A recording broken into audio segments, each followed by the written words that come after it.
No, and probably had his best cutter of the year, too. Some of those ground balls were, and some cutters that were down as well. So kind of splitting the plate with the sinker and the cutter today. When he has both those working, he can use both sides of the plate.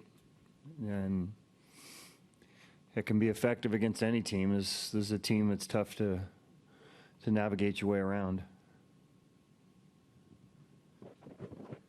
Bob, in a season like this that's not gone as well as you've gone, is it good to be able to point to somebody like Kendall and say, hey, it's not all been bad for us, I guess?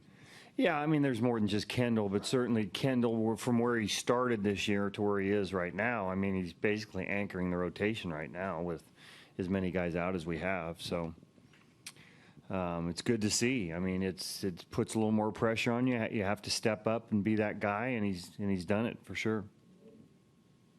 What do you think of the defense, particularly Healy at third with the broken bat, and then Kendall and Yonder, some of those good plays over there?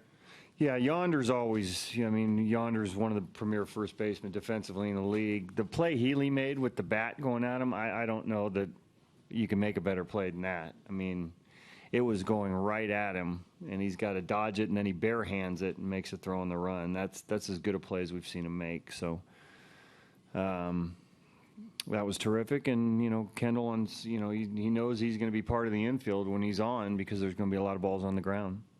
You'd used the bullpen quite a lot in the past few days. How good was it from that standpoint to see Kendall, get deep in the game? No doubt. I mean, I don't know what the numbers would suggest, but if we get 7 innings out of a starter, it certainly helps. And usually, if they're out there that long, it means you're either tied or have a lead. And we like the guys that we can bring in the games when we're ahead. They scored their run in the second, but right before they scored, they got a little blue pit right to load the base. Do you think that could have been caught? Should have been caught? It's sometimes it's probably due to communication. Danny's just starting to play some right field too. You're talking about the ball between right and center. It might have had something to do with it there.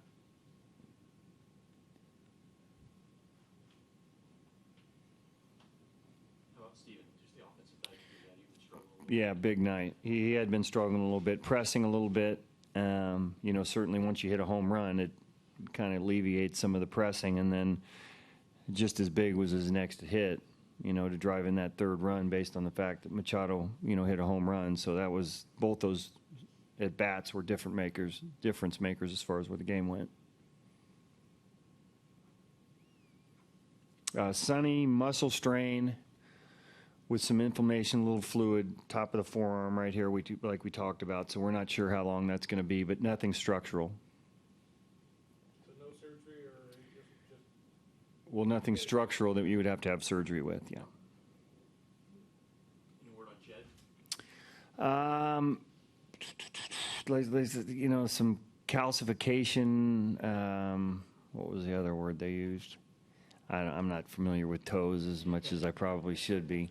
There was one other one that resonated. It's not coming to me off the top of my head. But there are some issues there. You know what? I think at this point you're trying to look to potentially do whatever you can to not have surgery, but it hasn't been ruled out.